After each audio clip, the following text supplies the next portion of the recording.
এবার রানাঘাট লোকসভা কেন্দ্রে বিজেপি প্রার্থী জগন্নাথ সরকারের নামে পড়ল পোস্টার। ভারতীয় জনতা পার্টি নদিয়া দক্ষিণ এই নামে পোস্টার সাঁটানো হল নদিয়ায় কালীনারায়ণপুরে। বিজেপির প্রার্থী ঘোষণা হতেই দলীয় জল্পনা এবং গোষ্ঠীকন্দল প্রকাশ্যে আসতে শুরু করে। তবে রানাঘাট লোকসভা কেন্দ্রের বিদায়ী সাংসদ জগন্নাথ সরকারকে প্রথম থেকে মেনে নিতে পারছিলেন না নদিয়া দক্ষিণের বিজেপি কর্মী সমর্থকরা। দলের একাংশ থেকে জানা গিয়েছে, তাই একের পর এক সভায় সেরকমভাবে কর্মী সমর্থকদের উপস্থিতিও দেখা যাচ্ছিল না। তবে সাংবাদিক সম্মেলন করে নদিয়া দক্ষিণের বিজেপির জেলা সভাপতি পার্থসারথী চট্টোপাধ্যায় বলেছিলেন বিজেপিতে কোনো গোষ্ঠী কোন্দল নেই, কিন্তু তার অন্য চিত্র ধরা পড়ল নদিয়ার কালীনারায়ণপুরে। দুর্নীতিগ্রস্ত চরিত্রহীন জগা হাটাও নদিয়া বাঁচাও, হ্যাশট্যাগ অযোগ্য অপদার্থ, জগাকে মানছি না মানব না, হ্যাশট্যাগ এরূপ মন্তব্য করেই সাঁটানো হয়েছে একাধিক পোস্টার। রাতের অন্ধকারে কে বা কারা এই পোস্টার লাগিয়েছে তা জানা না গেলেও পোস্টারে লেখা রয়েছে ভারতীয় জনতা পার্টি নদিয়া দক্ষিণ। তবে রানাঘাট লোকসভা কেন্দ্রে জগন্নাথ সরকারকে প্রার্থী হিসেবে যখন বিজেপির নেতৃত্ব নাম ঘোষণা করে তারপর এই পোস্টার, আর যা ঘিরে রীতিমতো রাজনৈতিক চাপানোতর শুরু হয়েছে। তবে লোকসভা ভোটের আগে বিজেপি প্রার্থী নিয়ে দলীয় গোষ্ঠী কোন্দল প্রকাশ্যে আসতেই অস্বস্তিতে রানাঘাট দক্ষিণে বিজেপি নেতৃত্ব। তবে এই ঘটনায় বিজেপি প্রার্থী জগন্নাথ সরকার জানাচ্ছেন তৃণমূলের পায়ের তলার মাটি সরে গিয়েছে, তাই এরকম ঘৃণ্য জঘন্য কাজ করছে। এর সঙ্গে বিজেপি কোনোভাবেই যুক্ত নয়, দলীয় গোষ্ঠী কোন্দলেরও কোনো প্রশ্নই ওঠে না বলেও কিন্তু জানানো হচ্ছে। বিজেপি প্রার্থী জগন্নাথ সরকার তিনি কি বলছেন শোনাবো আপনাদের। দেখুন, রাতের অন্ধকারে যারা পোস্টার মারে তারা কারা? চোর, ডাকাত, কাটমানিখোর, ধান্দাবাজ, গুন্ডা, মিথ্যাবাদী, যারা মানুষকে দেখে ভয় পায়। এই ক্রিমিনাল সমাজ আজকে কোথায় আছে পশ্চিমবাংলার মানুষের জানা আছে এবং সারা ভারতবাসী জানে, এরা সবাই তৃণমূল। তাই যারা দিনের আলোয় পোস্টার মারতে ভয় পায়, রাতের অন্ধকারে কেন করছে এটা? যে আমার জনপ্রিয়তায় তারা ভয় পেয়েছে বলেই এটা করছে। সর্বোপরি রেকর্ড বলছে যে জনতা এখানে নদিয়া দক্ষিণ জেলায় আমার সঙ্গে আছে। আমি এখানে বিজেপিকে ধ্বংস করার কোনো প্রশ্নই নেই। বিজেপি আমার পোস্টেরও মোহ নেই। রাজ্যের দায়িত্ব না নিয়ে বুথ থেকে শুরু করে নদিয়া দক্ষিণ জেলাকে সাজিয়েছি। তার ফলে লোকসভায় প্রথম সর্বকালীন রেকর্ড ভোটে আমাকে জিতিয়েছে, যে আগে স্বাধীনতার পর কেউ কোনোদিন কোনো সাংসদ এই কেন্দ্র থেকে এত ভোটে জিততে পারেনি। যেখানে আমাদের একজন পঞ্চায়েত সদস্য ছিল না, একজন কমিশনার ছিল না, তাই এত ভোটে জয় দেখে তৃণমূল হতভম্ব হয়ে গেছিল। তারপরেও আমরা দেখেছি বদনাম করার একসময় চেষ্টা করেছে। চেষ্টার পরেও আমরা শান্তিপুরে যেমন অজয় দে অপরাজীয় এবং দাদা ছিল অসমঞ্জদের চেয়ারম্যান কাম এমএলএ, ঠিক তার ভাইও অজয় দে দীর্ঘ 34 বছর কেউ হারাতে পারেনি। ওখানকার পাবলিক কর্মীরা ভালোবেসে আমাকে ব্যাপক ভোটে 21 বিধানসভায় জিতিয়েছে।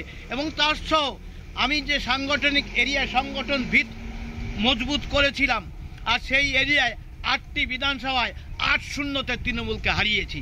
এবার পঞ্চায়েত নির্বাচনেও দেখুন, সারা বাংলার রেজাল্ট দেখুন, যেসব বাংলায় এমপি আছে তার মধ্যে পঞ্চায়েতে বিরোধী দলের সকলের চাইতে আমার রেজাল্ট ভালো। এবং আমি পঞ্চায়েত সমিতি পর্যন্ত দখল করেছি একটা, যেটা ওই সুদূর মেদিনীপুর থেকে মালদা একটা আছে, মেদিনীপুরে আছে, মাঝখানে কোথাও নেই। আর এখানে আমি পঞ্চায়েত সমিতিও দখল করেছি এবং আমাদের ফেভারে আছে। তাই তৃণমূল ঘাবড়ে গেছে। আর এই মুহূর্তে যারা মিডিয়ায় বিভ্রান্ত করার জন্য পয়সা দিয়ে চেষ্টা করেছিল তৃণমূলের লোকেরা, যে জগন্নাথ সরকার টিকিট পাবে না, টিকিট পেলে হেরে যাবে। এবং সবচেয়ে বড় কথা আমি বলবো, অভিষেক ব্যানার্জির নদিয়াবাসীর কাছে ক্ষমা চাওয়া উচিত। উনি বলেছিলেন জগন্নাথ সরকার টিকিট দেবে না। আজকে জগন্নাথ সরকার টিকিট দেবে, বিজেপির কেন্দ্রীয় নেতৃত্ব মোদিজি, অমিত শাহজি, নাড্ডাজি, তার নির্বাচনী টিম। তাই অভিষেক ব্যানার্জি ভবিষ্যৎবাণী করেছিলেন। আমি বলবো জ্যোতিষীতেও ব্যর্থ অভিষেক। স্থানীয় বাসিন্দা শ্যাম সরকার তিনি কি বলছেন শোনাবো আপনাদের। কখন কি দেখছেন আপনারা? সকালবেলা এখানে হাঁটতে হাঁটতে এসে দেখি যে এরকম পোস্টার, সবাই বলা বলি করছে যে পোস্টার পড়ছে এরকম জগন্নাথের বিরুদ্ধে। এসে দেখি যে হ্যাঁ, পরে দেখি যে ওদেরই এটা যারা মেরেছে তাদের নিচে লেখা আছে ওদেরই বিজেপিরই একটা গ্রুপ, ওদের দুটো গ্রুপ, তার মধ্যে একটা গ্রুপে মনে হয় করেছে, এটা আমাদের মনে হয় আর কি। কখন দেখলেন আপনি? এটা সকালবেলা 7টা 7:30টার সময়। এই লোকসভা ভোটের সামনে এরকম পোস্টার কিভাবে দেখছেন? পোস্টটা ওদের একটা গোষ্ঠীদ্বন্দ্ব, এটাই হচ্ছে, প্রকাশ পাওয়া যাচ্ছে। আপনি কি এলাকার বাসিন্দা? আমি এলাকার বাসিন্দা। পোস্টারে লেখা আছে দুর্নীতিগ্রস্ত চরিত্রহীন জগন্নাথ হাটাও, নদিয়া বাঁচাও। তো কি মনে হচ্ছে লোকসভার আগে এরকম পোস্টার পড়ছে এলাকায়? জগন্নাথ সরকার তো ক্যান্ডিডেট হয়েছেন বিজেপি। জগন্নাথের এতে হার অনিবার্য, গোষ্ঠীদ্বন্দ্বের, বিজেপিরই গোষ্ঠীদ্বন্দ্ব। বিজেপিরই গোষ্ঠীদ্বন্দ্ব। এই নিয়ে রিপোর্ট তুলে ধরেছেন আমার কলিগ বিশ্বজিৎ, দেখাবো আপনাদের। লোকসভা নির্বাচন আসতেই দলবদল নিয়ে যেরকম নাটকের পরিবেশ সৃষ্টি হয়েছিল, পাশাপাশি এবার পোস্টার নিয়ে শুরু হয়ে গিয়েছে চাপান উত্তর। এবার রানাঘাট লোকসভা কেন্দ্রের বিজেপি প্রার্থী জগন্নাথ সরকারের নামে পোস্টার পড়ল। ভারতীয় জনতা পার্টি নদিয়া দক্ষিণ নামেই এই পোস্টার ফেলা হয়েছে নদিয়ার কালিনারায়ণপুরে। বিজেপির প্রার্থী ঘোষণা হতেই দলীয় জল্পনা এবং গোষ্ঠী নিয়ে নানা কোন্দল শুরু হয়েছিল। নদিয়ার কালিনারায়ণপুরে এই দুর্নীতিগ্রস্ত চরিত্রহীন জগা হাটাও, নদিয়া বাঁচাও, অযোগ্য অপদার্থ জগাকে মানছি না, মানব না, এরূপ মন্তব্য করেই ফেলা হয়েছে পোস্টার। তবে লোকসভা প্রার্থী জগন্নাথ সরকার জানাচ্ছেন এটা তৃণমূলের পায়ের তলায় মাটি সরে গেছে, তাই এই রকম ঘৃণ্য জঘন্য কাজ করছে। বিজেপি কোনোভাবেই যুক্ত নয় এবং কোনো গোষ্ঠীদ্বন্দ্বই নেই।